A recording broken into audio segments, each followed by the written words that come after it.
In the biting winter of 1821, a young woman made a choice that would echo through generations. To save her family from the ruin of debtor's prison, 20-year-old Marina Ainsworth agreed to become the bride of a man 4 times her age, the cruel and reclusive Duke Alaric Houghton, a monster in human form. She walked to the altar prepared to sacrifice her life, her happiness, her very soul. But when the veil was lifted, the man standing before her was not the decrepit duke she expected. He was a stranger, a young, a formidable man, with cold eyes and a jagged scar that told a story of its own. Her sacrifice had been accepted, but the price had just changed in the most terrifying and unexpected way possible. The chill of February 1821 was a tangible thing in the Ainsworth residence in Mayfair. It was a damp, seeping cold that no fire could fully banish, a cold that mirrored the frost settling deep within Marina Ainsworth's heart. At 20, she should have been contemplating dance cards and the blush of a first season. Instead, she was contemplating ruin. Her father, Robert Ainsworth, a man whose ambition had always outpaced his acumen, sat slumped in his study. The ledgers on his desk were a testament to his failure, a cascade of disastrous shipping investments, of ventures in textiles that had unraveled as quickly as cheap thread. He had built their fortune on shifting sands, and now the tide had gone out, leaving them exposed and gasping on the barren shore of destitution. The creditors were no longer writing polite letters. Their agents, men with hard faces and harder knuckles, had begun to appear at their door. "It is the only way," her father had whispered, his voice thin and papery, the sound of a man already broken. He couldn't meet her eyes, instead staring at the portrait of his grandfather, a stern-faced merchant who had started the family's ascent. Now, Robert was overseeing its spectacular fall. The only way was a proposal so grotesque it felt like a fever dream. Duke Alaric Houghton, the Duke of Northwood, had offered to absorb all of the Ainsworth debts. He would restore their line of credit, silence the creditors, and ensure her younger brother, Thomas, could continue his studies at Cambridge. The price for this salvation was singular and absolute: Marina's hand in marriage. The Duke of Northwood was less a man and more a cautionary tale, whispered in hushed tones in London's drawing rooms. He was nearly 80, a recluse who had not been seen in society for 2 decades. Rumours clung to him like the ivy on his ancient, crumbling estate in Northumberland. They said he was cruel, a tyrant who had driven his first wife to an early grave. They said he was infirm, ravaged by gout and madness, his mind as decayed as his ancestral home. They said he bought and sold people's lives as easily as he traded shares on the exchange. His offer was not a proposal, it was a purchase. "He has no heir," her mother, Helen, had explained, her own face a mask of genteel horror, her hands twisting a lace handkerchief into a knot. "His line dies with him. He wants a duchess, a young one, to preside over his final days. A final, beautiful acquisition." Marina looked at her reflection in the drawing-room mirror. She saw a young woman with a strong jaw, eyes the colour of a stormy sea, and a wealth of dark brown hair. She had been told she was striking, but she had never put much stock in it. Now, she saw her face not as her own, but as a commodity, the last valuable asset her family possessed. The thought was sickening. To marry Duke Alaric Houghton would be to entomb herself alive. She would be a nursemaid to a monster, the chatelaine of a cold and distant ruin, waiting for death to release her. She spent a sleepless night pacing her bedchamber. The sounds of the city were muffled by the fine drapery, but she could hear the frantic beating of her own heart. She thought of Thomas, his bright, eager mind, his future as a barrister, snuffed out before it could begin. She thought of her mother, a woman raised for comfort and society, being cast out onto the street. She thought of her father, a proud man, facing the humiliation of Fleet Prison. The weight of their futures settled squarely on her slender shoulders. The next morning, she descended the stairs, her steps heavy but certain. Her parents were in the breakfast room, a tense, funereal silence hanging between them. Marina walked to her father's side and placed a hand on his shoulder. "I will do it," she said, her voice clear and steady, betraying none of the terror that clawed at her insides.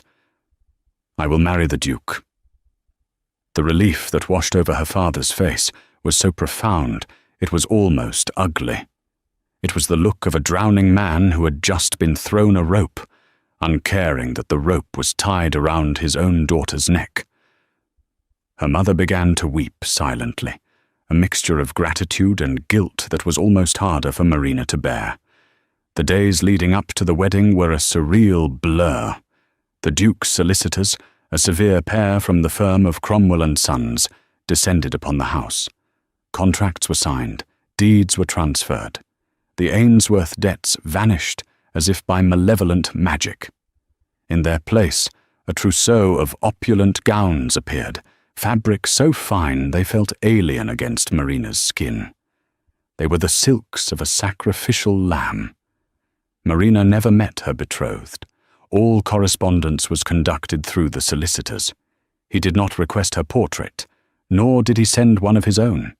It was a transaction, cold and impersonal. She was to be delivered to St. George's Chapel in Hanover Square on the 1st of March.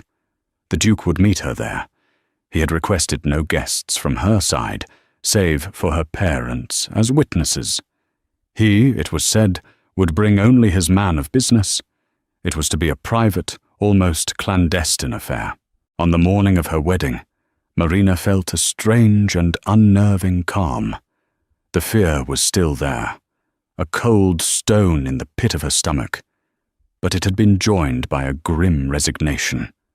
She allowed the maids to lace her into a gown of heavy cream satin, its sleeves adorned with pearls that felt like tiny, cold tears. Her mother placed a veil over her hair, her hands trembling so badly she could barely fasten the pins. "Be brave, my love," Helen whispered, her voice choked with emotion. Marina looked at her mother's reflection. "Bravery is for those who have a choice, Mama. I have only duty." The carriage ride to the chapel was silent. London was waking up, the streets bustling with carts and clerks and society ladies in their carriages. For everyone else, it was just another day. For Marina, it was the end of her life and the beginning of a living death. As the carriage rolled to a stop before the grand portico of St. George's, she took one last deep breath of the free air, committing the scent of coal smoke and damp earth to memory. It was the last breath she would take as Marina Ainsworth, a woman of her own making. The next she took would be as the Duchess of Northwood, the property of a monster. The interior of St. George's Chapel was cavernous and cold, smelling of old stone and beeswax. The light filtering through the stained glass windows painted jewels of colour on the stone floor. But the beauty was lost on Marina. Her world had narrowed to the terrifying path before her. The chapel was nearly empty, an echoing void that amplified the sound of her satin slippers on the aisle. Her father walked beside her, his arm linked with hers, but she felt no comfort from his touch. His hand was clammy, his grip unsteady. He was a man escorting a ghost. At the altar stood the vicar, his face a pinched mask of piety. Beside him, with his back partially turned, was a stooped figure leaning heavily on a gnarled ebony cane. He was swathed in a greatcoat of dark wool, despite the relative warmth of the chapel. A high collar obscured his face, but Marina could see a fringe of thin, white hair.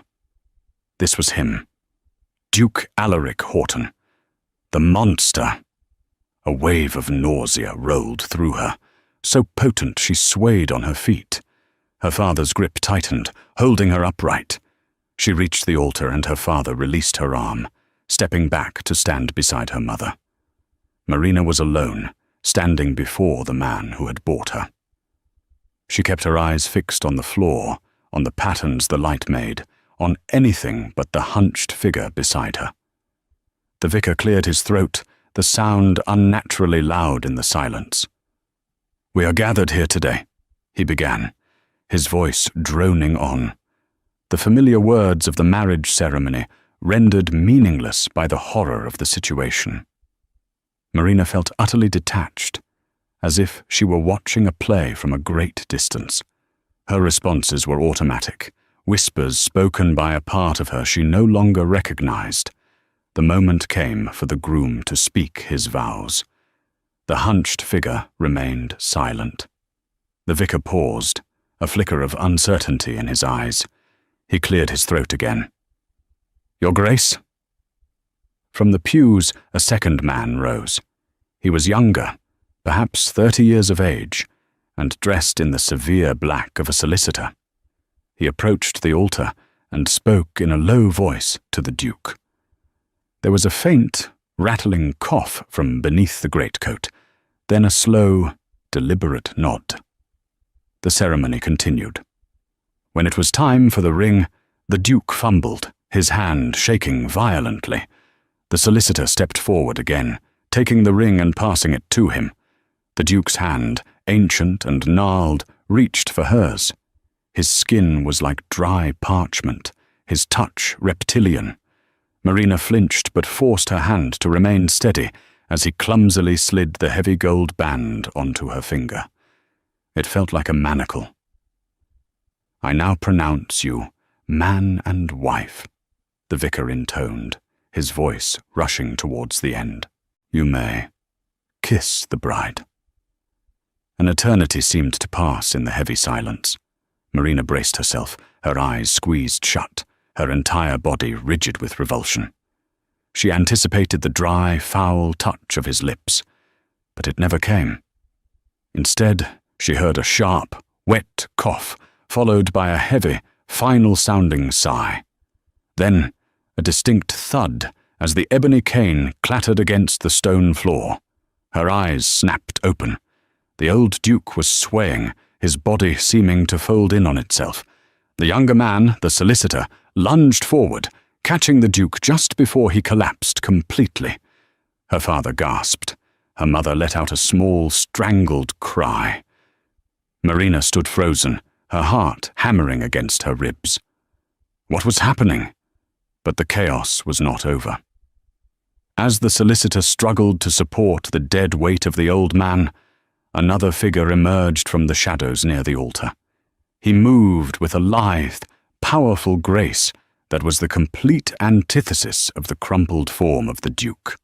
He was tall and broad-shouldered, dressed impeccably in a dark, well-tailored coat. He took the Duke from the solicitor, laying the old man gently on the floor as if he were a sack of grain. Then he turned to face Marina, and the world tilted on its axis. This was not a solicitor. This was not a servant. He was perhaps 5 or 6 years older than her, with a face that looked as though it had been carved from granite. A jagged silver scar ran from his right temple down to the sharp line of his jaw, pulling at the corner of a cold, unsmiling mouth. His hair was black as a raven's wing, and his eyes, a startling shade of grey, were like chips of winter ice. They held no warmth, no kindness, only a weary, assessing intelligence. He was formidable, dangerous, and utterly captivating in the most terrifying way. Who was this man? He looked from the still form of the Duke on the floor to the bewildered vicar. Then his gaze settled on Marina. It was a heavy, unnerving stare that seemed to see right through her carefully constructed composure. "The contract is fulfilled," the man said, his voice a low, gravelly baritone that resonated in the chapel's silence. "She is the Duchess of Northwood." The vicar, pale and flustered, stammered, But His Grace, is he—" The stranger knelt, placing 2 fingers on the Duke's neck. After a moment, he looked up, his expression unreadable. "He is dead." A collective gasp echoed through the chapel. Her mother swayed, and her father rushed to her side. Marina simply stood, rooted to the spot, her mind reeling. Married and widowed in the same instant. A sense of dizzying, unbelievable freedom began to dawn, a wild hope that this nightmare was over before it had even begun. She was a widow, a wealthy widow. She was free. But the stranger rose to his full height, his shadow falling over her. His piercing grey eyes held hers, and in their depths she saw not an end, but a terrifying new beginning. "There seems to be a misunderstanding," he said, his voice cutting through her dawning relief like a shard of glass. He reached up, not towards her, but towards his own face. It took her a moment to understand what he was doing. He was undoing his cravat, then unbuttoning the high collar of his coat. He turned to the vicar, his jaw tight. "I believe you have pronounced the wrong man and wife." The vicar stared, his mouth agape. I do not understand." The stranger's gaze returned to Marina, cold and unyielding. "My uncle, Duke Alaric Houghton, stood as my proxy until the vows were spoken. A last theatricality on his part. He was too infirm to stand through the whole service." He paused, letting the words hang in the air. "I am Lorcan Houghton, Duke of Northwood, and this woman," he said, with a slight, almost imperceptible nod in her direction, "is my wife." The silence that followed Lorcan Houghton's declaration was absolute. It was a ringing, profound silence, broken only by the sound of Marina's own blood roaring in her ears. Her mind struggled to grasp the enormity of what he had said. My wife. Not the wife of a dying octogenarian, but the wife of this man. This hard, scarred stranger who now bore the title of Duke. The hope that had flickered within her was brutally extinguished. She was not free. She had not escaped the gilded cage. She had merely discovered that the identity of her keeper had changed. The bars were the same, perhaps even stronger now. Her father, recovering his senses, stepped forward. "What is the meaning of this charade? My agreement was with Duke Alaric." Lorcan Houghton turned his cool grey eyes on her father, and Robert Ainsworth visibly flinched, his blustering anger deflating under that frigid gaze. "Your agreement," Lorcan said, his tone clipped and precise, "was with the Duke of Northwood. The title has passed. The terms of the marriage contract, which I have studied extensively, are with the title holder, not the man. Your debts are settled.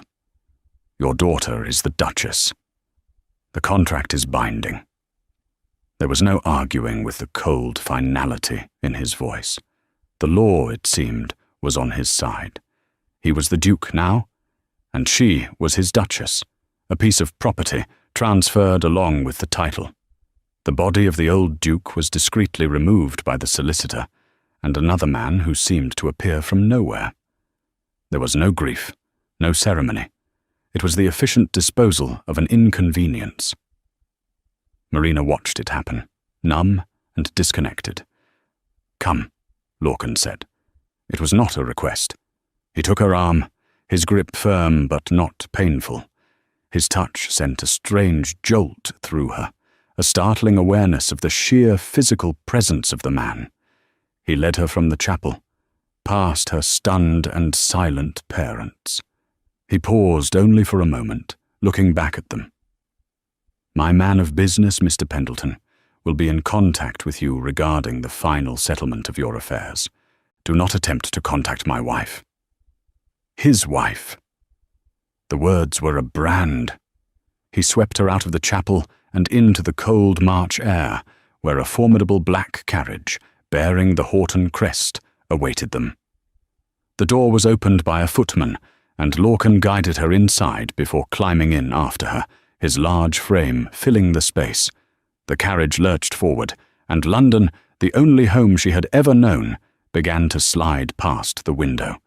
The journey was undertaken in a suffocating silence. Marina sat as far from him as the carriage would allow, her hands clenched in the satin of her gown. She stared out the window, watching the familiar streets give way to the countryside. But she saw nothing. Her mind was a whirlwind of questions. Who was this man? Why had he been hidden? Why the cruel deception at the altar? She chanced a glance at him. He was staring straight ahead, his scarred profile etched against the passing landscape. The scar, she saw now, was not the clean line of a dueling sword, but a puckered, angry mark, as if from a burn or a poorly healed wound. It made one side of his face seem perpetually taut and grim. He exuded an aura of contained violence, of a man who was intimately familiar with hardship and pain. He was nothing like the pampered aristocrats she had occasionally encountered in London. Hours passed. The sun began to set, casting long shadows across the fields. Finally, her voice, when she found it, was a mere croak. "Why?" He turned his head slowly, his grey eyes pinning her in place. "Why what, Your Grace?" The title was a mockery on his lips. "Why the deceit? Why did your uncle? Why did you allow me to believe I was marrying him?" A muscle tightened in his scarred cheek. My uncle had a penchant for melodrama. He saw it as a final jest, to have the world believe he was taking a young bride, only to reveal his heir at the last possible moment. It amused him. "It amused him," she repeated, a flare of anger cutting through her shock. To terrorize a young woman? To treat her life as a piece of theatre for his own sick entertainment? For the first time, a flicker of something unreadable passed through his eyes. It wasn't sympathy, but it wasn't dismissal either. My uncle's amusements were rarely kind. I was an unwilling participant in his play. "Unwilling," she scoffed. "You stood there in the shadows and watched it happen." "I was obeying the last command of the man who held my life and yours in his hands," he said, his voice dropping to a low, dangerous tone. "Do not mistake my role in this as one of choice. We are both bound by his will, Duchess. You by your father's debts, and I by my birth." The carriage fell silent again, but the atmosphere had changed. It was no longer empty, but charged with his resentment and her burgeoning fury. They were two strangers, shackled together by the whims of a dead man. Late that night, they arrived at Northwood Manor. The carriage passed through imposing iron gates and down a long, winding drive flanked by ancient, skeletal oaks. The manor itself was a dark behemoth against the moonlit sky, a sprawling Gothic masterpiece of spires and shadows. Only a few windows glowed with a faint, welcoming light. It looked less like a home and more like a mausoleum. The carriage door was opened, and a line of servants stood waiting on the grand stone steps, their faces impassive in the lantern light. An older woman with iron-grey hair pulled into a severe bun, and a face that seemed to have forgotten how to smile, stood at their head. "Your Grace," she said, her voice crisp and formal as she curtsied to Lorcan. "Mrs. Gable," he acknowledged with a curt nod. "This is the Duchess. See that her rooms are prepared." Mrs. Gable's eyes, small and shrewd, flickered over Marina, taking in her wedding gown, her pale face, her defiant posture. There was no welcome in her gaze, only a cool, professional assessment. "Of course, Your Grace. This way, Your Grace." Marina followed the housekeeper into a cavernous great hall. Suits of armor stood like silent sentinels along the walls, their metal gleaming dully. A massive fireplace, large enough to roast an ox, was dark and cold. The air was frigid and smelled of dust and decay. The place felt unlived in, unloved. She was led up a sweeping staircase and down a long gallery lined with portraits of stern-faced Horton ancestors. Their painted eyes seemed to follow her, judging her. Finally, Mrs. Gable opened a heavy oak door. "The Duchess's apartments, Your Grace." The room was enormous, dominated by a heavy, four-poster bed draped in dark velvet. The furniture was old and ornate, shrouded in dust covers. It was clear the room had not been used in years. A small fire had been lit in the hearth, but it did little to chase away the bone-deep chill. "Your things will be brought up. Will you require anything else?" Mrs. Gable asked, her tone making it clear she hoped the answer was no. "No, thank you," Marina said, her voice small in the vast room. The housekeeper curtsied and left, closing the door with a quiet click that sounded as final as a key turning in a lock. Marina was alone. She walked over to the tall, mullioned window and looked out. There was nothing to see but an impenetrable darkness and the ghostly silhouettes of the ancient trees. She was the Duchess of Northwood, the mistress of this great, cold house, and she had never felt more like a prisoner in her life. She was married to a man she did not know, a man as cold and forbidding as his ancestral home. The old Duke was dead, but his shadow loomed larger and darker than ever. The first weeks at Northwood Manor passed in a haze of dislocation and unnerving silence. Marina and her new husband lived as ghosts in the cavernous estate, orbiting each other, but never truly meeting. They took their meals in a dining hall so vast, their quiet cutlery scrapes echoed off the high, vaulted ceiling. Their conversations were stilted, formal affairs limited to necessities. "The East Wing is in disrepair. I would advise you to avoid it. Mrs. Gable will see to your needs. You need only ask." He offered no information about himself, his past, or his estranged relationship with his uncle, and Marina was too proud, and perhaps too afraid, to ask. He spent his days locked away in the Duke's study or riding out across the sprawling, wind-swept moors that bordered the estate. He seemed as wild and untamed as the landscape itself. Marina, left to her own devices, began to explore. The house was a labyrinth of forgotten rooms, of furniture shrouded in white cloths like sleeping giants, of corridors where the air was thick with the dust of ages. The staff, led by the formidable Mrs. Gable, were efficient and respectful, but deeply reserved. They answered her questions with curt politeness, but volunteered nothing.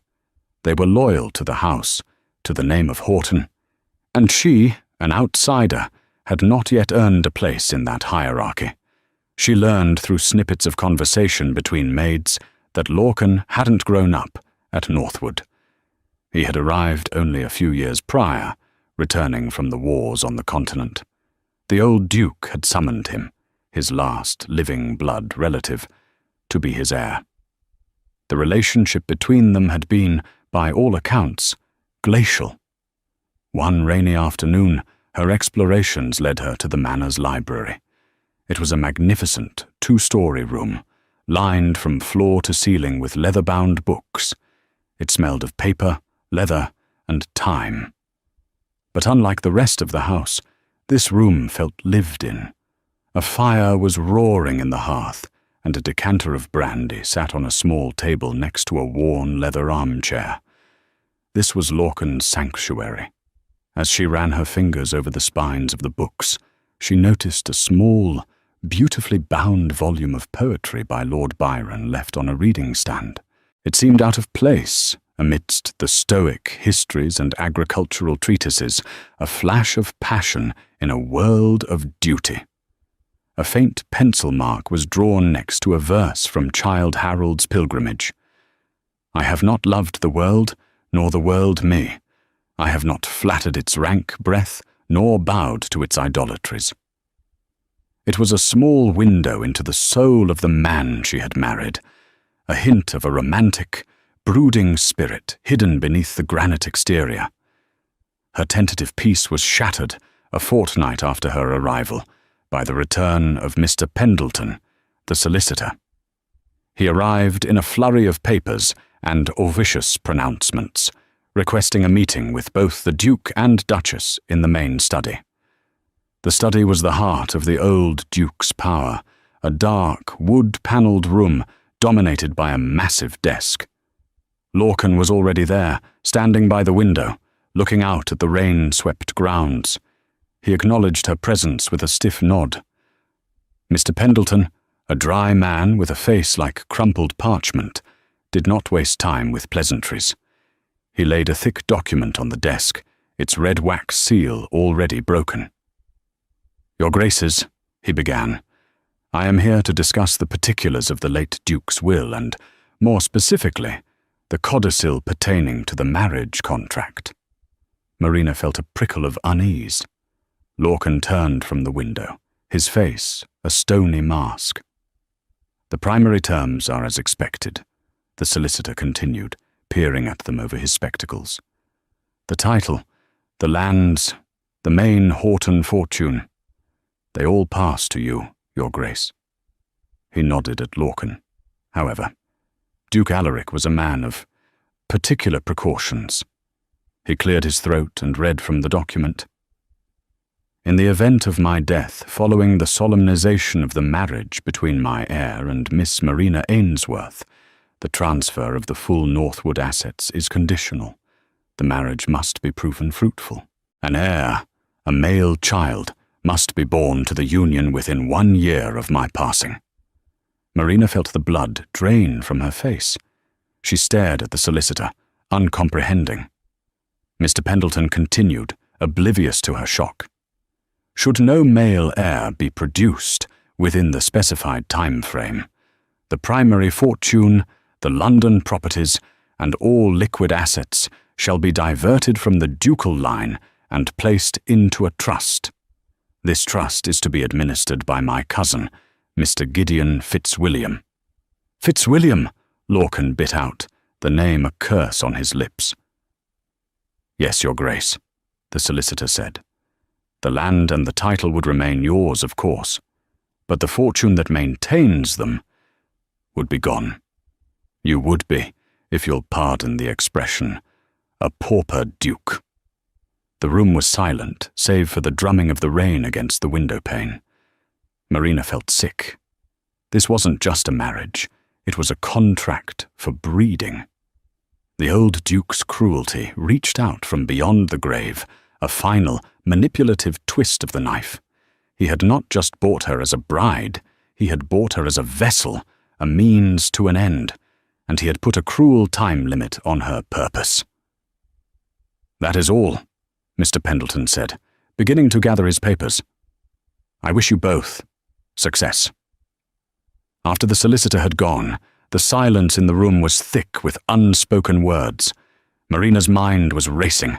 An heir, within a year. With this man, this stranger who looked at her with cold, indifferent eyes. The intimacy of marriage, which she had dreaded but resigned herself to, was now a looming, clinical requirement with a deadline. "Another of my uncle's games," Lorcan said, his voice raw with a fury he was barely suppressing. He finally looked at her, and for the first time, she saw not just coldness in his eyes, but a shared sense of entrapment. They were both caught in the same gilded snare. "Who is Gideon Fitzwilliam?" she asked, her voice trembling slightly. "A distant cousin, a vulture. He spent years flattering my uncle, hoping to be named heir. My arrival ruined his plans.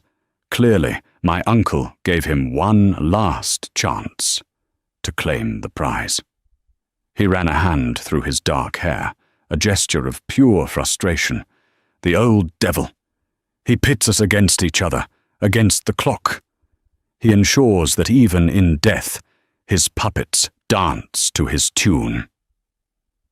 Marina wrapped her arms around herself, feeling a chill that had nothing to do with the room's temperature. She had been a pawn in her father's desperate game, then a pawn in the old Duke's cruel play. Now she was a pawn in a posthumous war between her husband and his grasping cousin. "So what happens now?" she whispered, the question hanging between them, fraught with a terrifying new intimacy. Lorcan looked at her, his grey eyes dark and serious. The scar on his face seemed more pronounced than ever. "Now, Your Grace," he said, with a distinct lack of warmth, "it would seem we have a duty to perform." The revelation of the will's cruel codicil hung between them like a shroud, altering the very air they breathed. The stilted civility they had maintained gave way to a palpable, shared tension. They were no longer just two strangers bound by a contract. They were partners in a high-stakes gamble, with their entire future balanced on the outcome. The pressure was immense, and it forced them into a proximity that was both uncomfortable and necessary. Lorcan began to include her in the estate's affairs. He would request her presence in the study, not as a decorative duchess, but as a consultant. He spread the vast, leather-bound ledgers across the great desk and explained the precarious state of the Northwood finances. "My uncle let the estate rot," he explained one evening, his finger tracing a column of figures that bled red ink. "He hoarded his fortune in London banks while the tenants' farms failed and the roofs of his own properties caved in. The title is rich, but the land is poor. Without the full inheritance, Northwood will crumble within a decade." Marina, whose father had at least taught her the principles of accounting in his better days, listened intently. She found herself surprisingly adept at spotting inefficiencies, at suggesting practical solutions. "The timber from the Westwoods is mature," she pointed out. "It could be sold to the shipyards at Newcastle. The wool from the hill farms is of poor quality, because the flocks are badly managed. If we invested in new rams—" He watched her, a flicker of surprise, and perhaps respect, in his grey eyes. He had expected a society belle, an ornament. He was discovering a woman with a keen, practical mind. A fragile truce began to form between them, forged not of affection, but of mutual purpose. They were allies, united against the machinations of the dead Duke and the looming threat of Gideon Fitzwilliam. Their evenings changed. Instead of dining in cavernous silence, they would take a simple supper on a small table set before the fire in the library. Surrounded by the quiet wisdom of books, they began to talk. Not of feelings, not of the past, but of the present, of the estate, of London politics, of the new poets emerging on the literary scene. Marina learned that Lorcan, for all his gruffness, was well-read and possessed a sharp, cynical wit. He learned that she was more than a pretty face. She had opinions, intelligence, and a quiet strength that he had not anticipated. One evening, as a storm raged outside, rattling the window panes, they sat in comfortable silence, reading. Marina looked up from her novel to see him staring into the fire, his expression unguarded for a moment. The firelight played across his scarred face, softening its harsh lines, but deepening the shadows in his eyes. She saw a profound loneliness there, a weariness that went beyond the physical. "The wars," she said softly, the question unspoken. He didn't look at her, but his shoulders tightened. "Portugal, a field hospital after the Battle of Salamanca. An oil lamp was knocked over." His voice was flat, devoid of emotion, but Marina could feel the ghost of the pain in his words. His scar was not a mark of valor from a hero's charge, but the random, ugly result of fire and chaos. "I am sorry," she whispered. He finally turned his head, his gaze intense. "It was a long time ago." The subject was closed, the wall back in place, but a small brick had been dislodged. She had seen a glimpse of the man behind the scar. A week later, their fragile peace was disturbed. A carriage arrived, unannounced, bearing Mr. Gideon Fitzwilliam. He was the physical opposite of Lorcan, of average height, with sandy hair, a florid complexion, and a smile that was perpetually fixed, but never reached his pale blue eyes. He exuded a cloying charm that immediately set Marina on edge. "My dear cousin, and the new Duchess," he boomed, striding into the great hall as if he owned it. "I have come to offer my condolences and my congratulations. A sad day and a joyous one all at once. Our dear Alaric, gone at last." Lorcan's face was thunderous. "Fitzwilliam, your presence was not requested." "Nonsense, nonsense. We are family."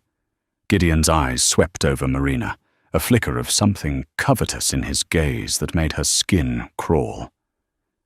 "And what a beautiful addition to the family you are, Your Grace. My uncle always did have an eye for quality." Over a tense dinner, Gideon spoke endlessly, his conversation laced with veiled barbs and reminders of his own importance to the late Duke. He spoke of the will as if its outcome was a foregone conclusion in his favour. "A year is such a short time," he said, directing a sympathetic smile towards Marina. "And the Northwood air can be so unforgiving. One mustn't place too much pressure on a new bride. Must we, Lorcan?"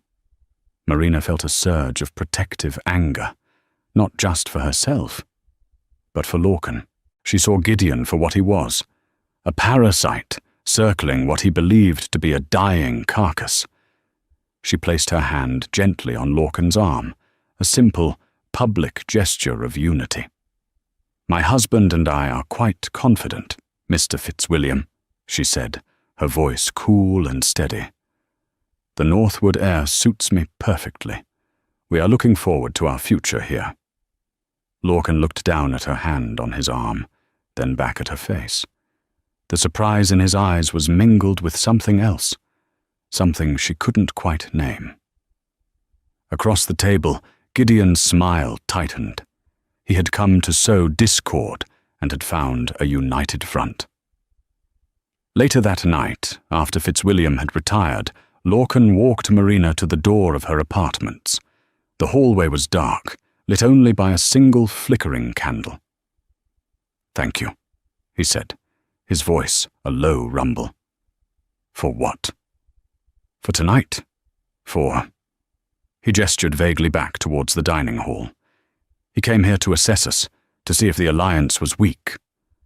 "And is it?" she asked, her voice barely a whisper. He looked at her, and the space between them seemed to crackle with an unspoken energy. His grey eyes were dark, searching her face in the candlelight.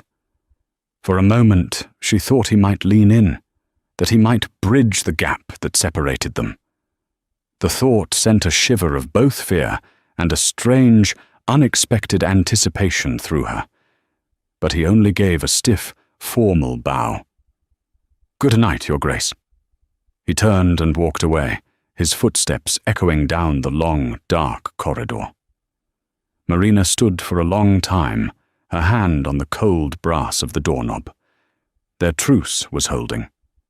But beneath the surface of their shared duty, something else was beginning to stir, something far more complicated and infinitely more dangerous. Gideon Fitzwilliam's visit, intended to intimidate, had the opposite effect. It solidified the unspoken alliance between Marina and Lorcan, binding them together against a common enemy. Yet the pressure of the codicil remained, a constant, silent presence in their lives. The duty they had to perform was a chasm they had not yet dared to cross. Their nights were spent in separate wings of the manor, the distance a symbol of the emotional gulf that still lay between them. Driven by a need to understand the man whose ghost still ruled their lives, Marina found herself drawn to the old Duke's locked study. It had remained untouched since his death, a shrine to his malevolent power. Lorcan had the key, but he never went near the room.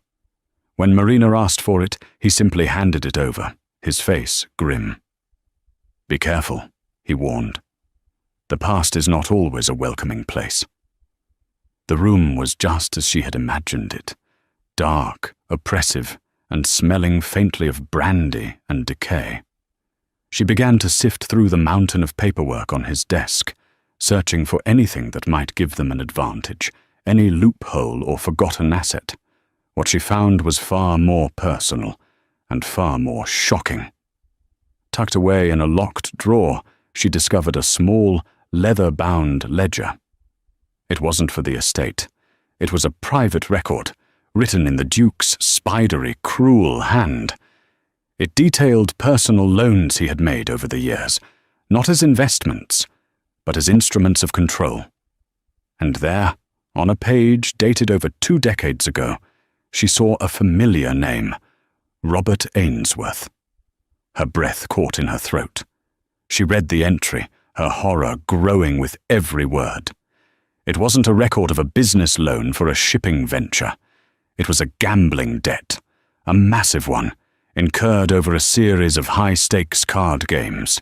Her father, in his youth, had been a reckless gambler. He had lost a fortune he didn't have, to Duke Alaric Horton. The Duke had not called in the debt. Instead, he had held it, letting the interest compound year after year, a weapon held in reserve.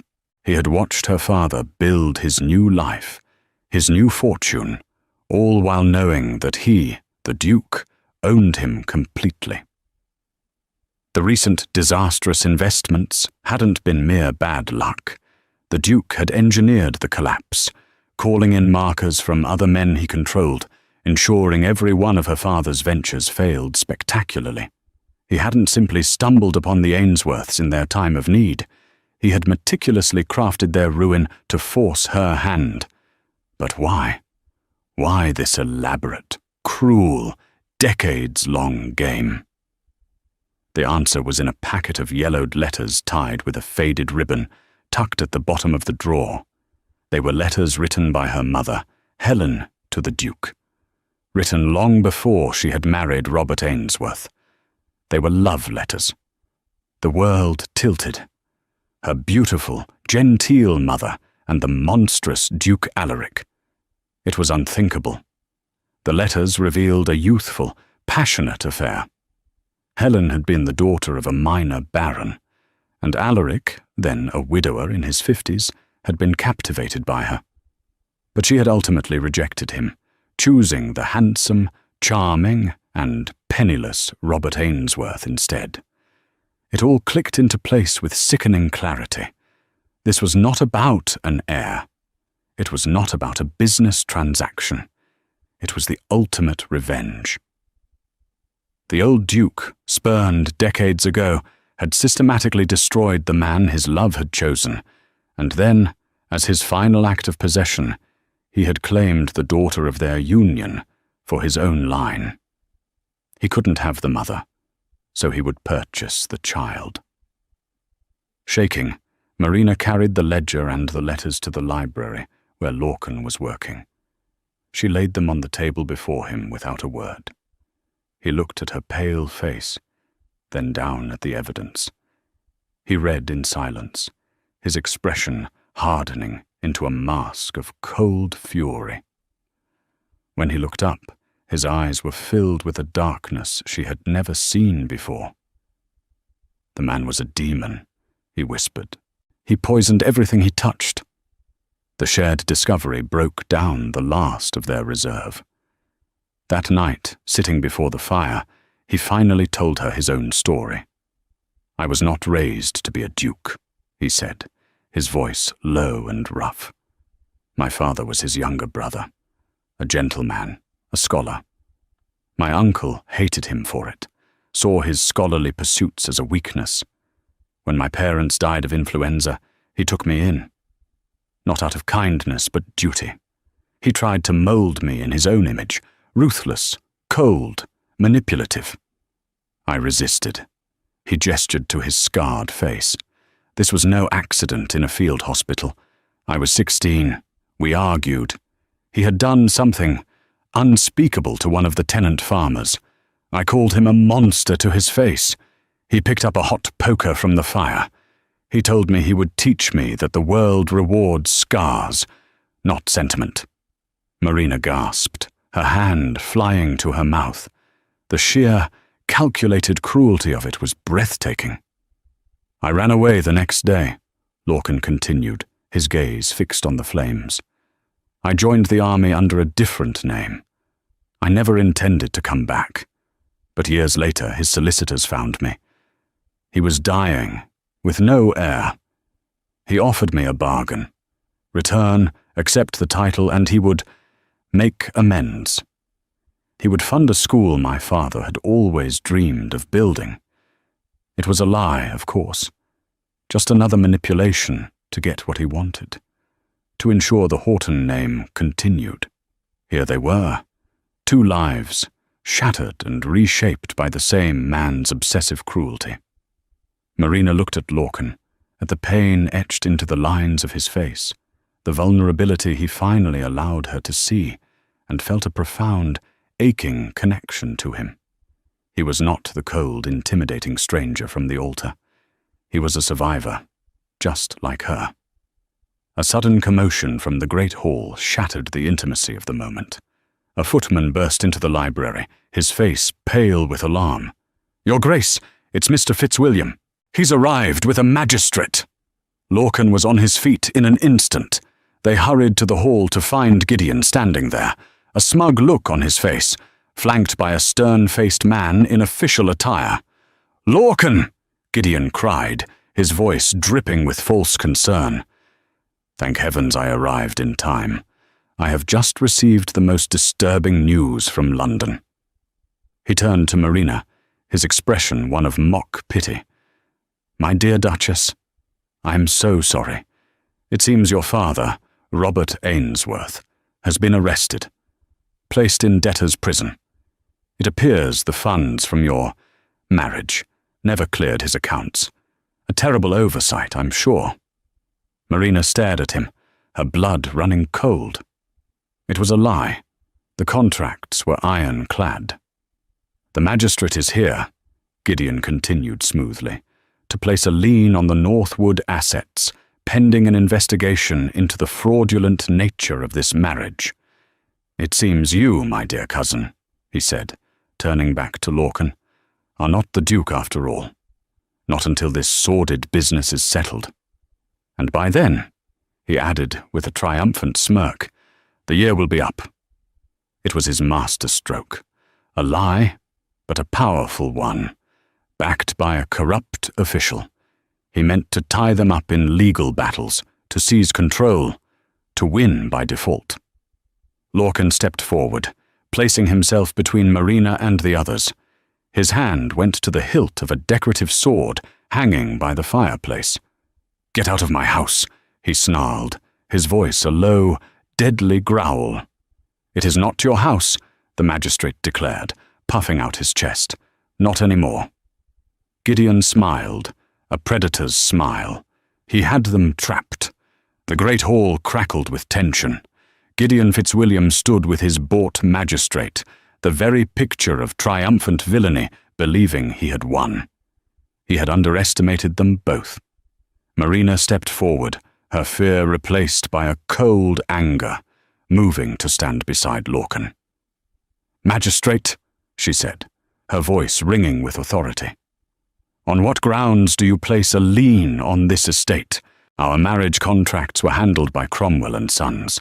The funds were transferred directly. I have the receipts." The magistrate faltered, but Lorcan pressed the advantage.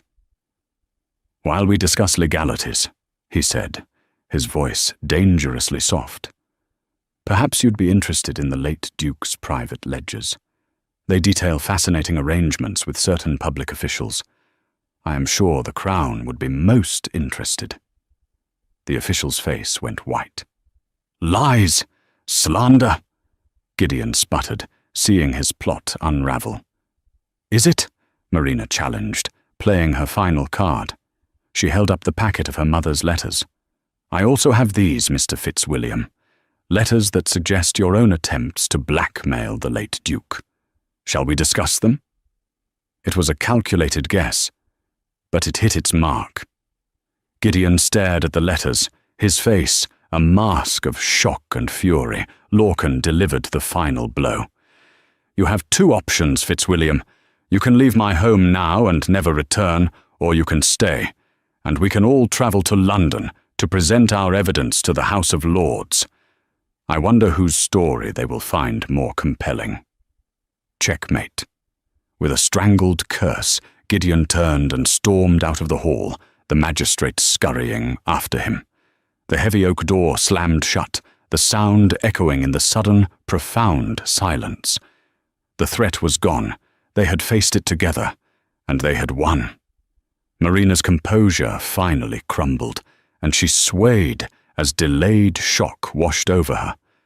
Lorcan was there in an instant, his arm steadying her. He looked down at her, the firelight casting a warm glow on his scarred face, his expression one of raw, unguarded emotion. "Marina," he said, the first time he had used her name. It sounded like a prayer. "Everything I have is because of you. You saved my home. We saved it together," she whispered, looking up at him. "I no longer wish to be your ally," he said, his voice a low, intense murmur. He reached out, his hand gently cupping her jaw, his touch warm and reverent. "I wish to be your husband, in truth. Not by contract, not by duty, but by choice. My choice." Tears welled in her eyes. "I am not the woman you would have chosen." "You are wrong," he said, his thumb stroking her cheek. "You are stronger and braver than any woman I have ever known. You are the Duchess this house has been waiting for. You are the woman I have been waiting for." He leaned down and captured her lips in a kiss that was not about duty or producing an heir. It was a kiss of searing passion, of shared pain and mutual respect, of a future they could finally claim as their own. In the quiet of the great hall, the old Duke's cruel game was finally over. The true prize was not the fortune or the title, but the unbreachable bond forged in the fires of adversity. And so, the forced marriage, born from debt and a dead man's revenge, became a true union of hearts and minds. Marina and Lorcan, two souls trapped by circumstance, found in each other not a prisoner and a keeper, but a partner and an equal. They healed the wounds of the past, not by ignoring them, but by facing them together, building a future for Northwood on a foundation of trust and a love that was all the stronger for having been so hard won. Their story reminds us that sometimes the most terrifying changes, the most unexpected twists of fate, can lead us not to ruin but to the one place we were always meant to be. Thank you for joining us for this incredible story. If you were captivated by Marina and Lorcan's journey from adversaries to lovers, please show your support by hitting that like button. Share this video with a friend who loves a dramatic romance, and don't forget to subscribe for more tales of history, heartache, and enduring love. Let us know in the comments which part of their story touched you the most.